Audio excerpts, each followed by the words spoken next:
자, 지난 12월 편의점을 인수받아서 영업을 시작했다는 초보 점주님의 제보입니다. 자, 12월에 편의점을 인수받았는데 아르바이트생을 뽑아야 되지 않습니까? 특히 새벽 시간, 밤 11시부터 4시까지 알바생을 구하기 좀 어려울 것 같은데 그래서 공고를 냈는데 공교롭게도 알바생이 바로 나왔습니다. 특히 좋은 게 이 알바생 자기의 이력서를 냈는데요. 근무 경력도 사실은 좀 있고 가족 모두 이 편의점 단골이다. 또 이전 점주하고 친했다. 그리고 집이 바로 옆이니까 언제든지 근무가 가능하다. 당연히 이 정도 조건이라면 뽑아야 되겠죠. 제보자 부부가 이 여성을 바로 채용을 했다고 합니다. 자, 이 제보자 사장님 부부는 초보예요. 처음 편의점 해. 자, 그런데 이 알바생은 이미 경력이 수두룩해요. 안 뽑을 이유가 없죠. 자, 역시나 오픈 후에도 매출이 쭉쭉 올랐습니다. 애초에 이 편의점이 있던 곳이 제주 지역에서도 매출이 잘 나오는 곳이었다라고 합니다. 그리고 실제로 12월에 사장님이 인수해서 오픈한 후에도 매출이 계속 올랐다라고 합니다. 그리고 이 알바생도 정말 뭐 하나만 딱 지키면 착착착착 일해서 잘하고 그리고 한두 시간 정도 일찍 나와 달라고 해도 또 일찍 나오고 정말 1년 잘 돌아갔고 매출은 계속 늘어났답니다. 근데 문제가 매출이 느는데 순수익이 줄어들었다는 거예요. 심지어는요. 지난 4월에 그동안 비교 최고 매출을 찍었는데 알바생들 월급 줄 돈도 안 남았답니다. 그래서 결국에는 이 제보자 부부가 1,500만 원 대출을 받아서 알바생들 월급을 줬대요. 이 제보자 사장님 내외는 이상하다 생각만 하다가 어느 날 CCTV를 확인합니다. 뭐가 찍혀 있었을까요? 제보자 얘기 들어보시죠.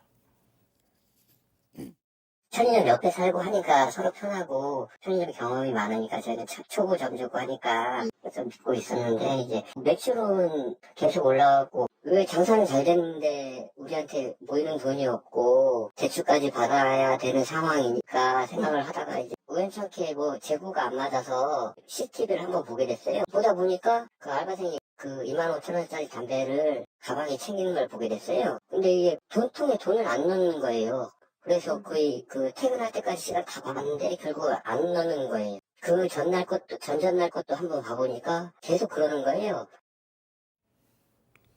결국 저거였군요.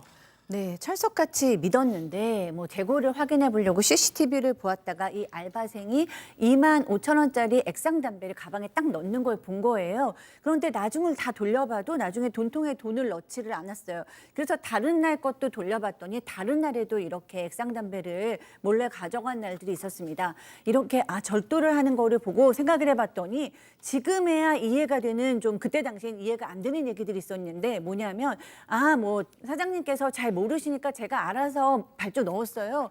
신제품이 나와서 제가 발주 넣었어요.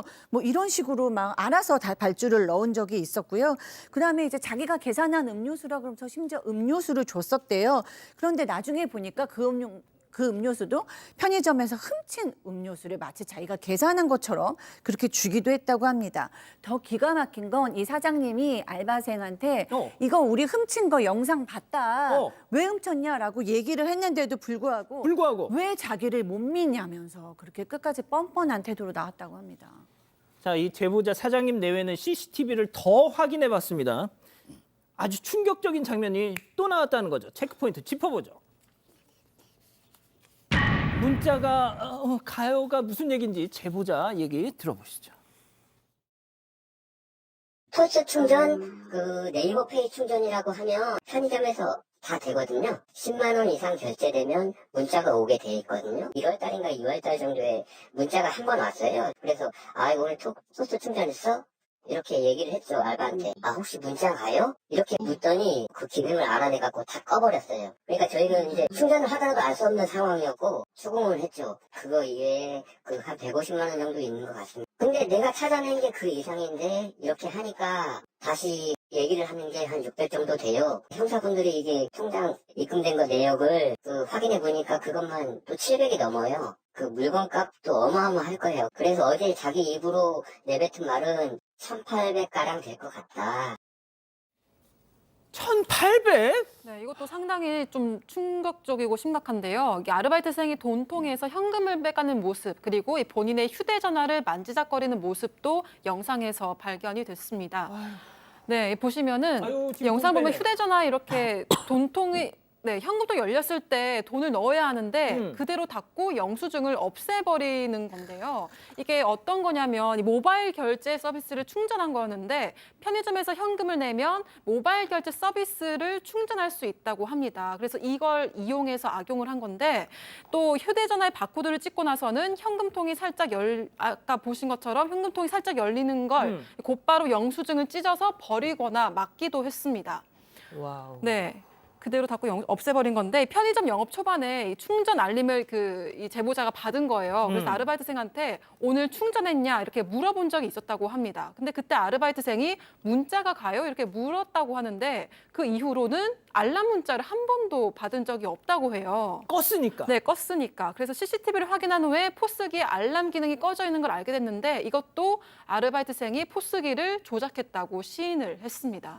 모든 궁금증이 다 풀린 겁니다. 전문가입니다. 어. 절도 뭐 이런 데 전문가인데 결국은 경찰에 고소를 했습니다. 경찰이 편의점에서 CCTV를 확인해 보니까 너무 많아서 무슨 뭐 가져가지 못해 전부를 가져갔다고 합니다. 나중에 확인을 좀 해보니까 그 모바일 결제 서비스 충전 내역이 700만 원 넘고요. 하루에 50만 원 충전한 적도 있다고 하고 돈통에 현금 많았을 때도 슬쩍 챙기면서 좀 전에 얘기했지만 본인 입으로 시인한 금액이 1,800만 원 정도 된다라고 합니다.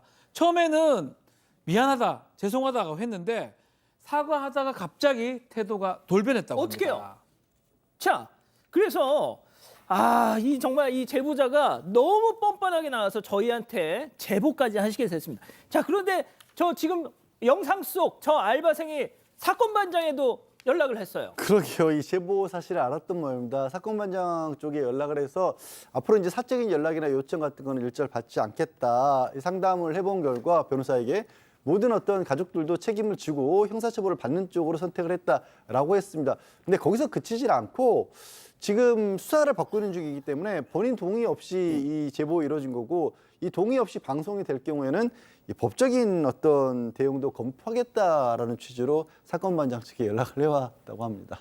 양 변호사님 왜 웃으세요? 아니 이제 저 말이 저 중간에 동의 없이 보도가 된다라고 하는 부분이 제보 범죄에 관련한 제보 사건인데 이게 동의라는 게 가능한 얘기인지 어떤 의미인지 잘 이해가 안 가서 제가 웃었습니다. 그 말씨지 다시 한번 좀 보여주실래요? 제가 이분한테도 연락을 드렸는데 톡으로 법적 대응을 검토하신다고 하길래 네. 내 마음껏 하세요 그랬습니다. 네, 하셔도 돼요. 뭐 네. 특정이 안 되는 거든요. 예. 해보세요. 예. 예.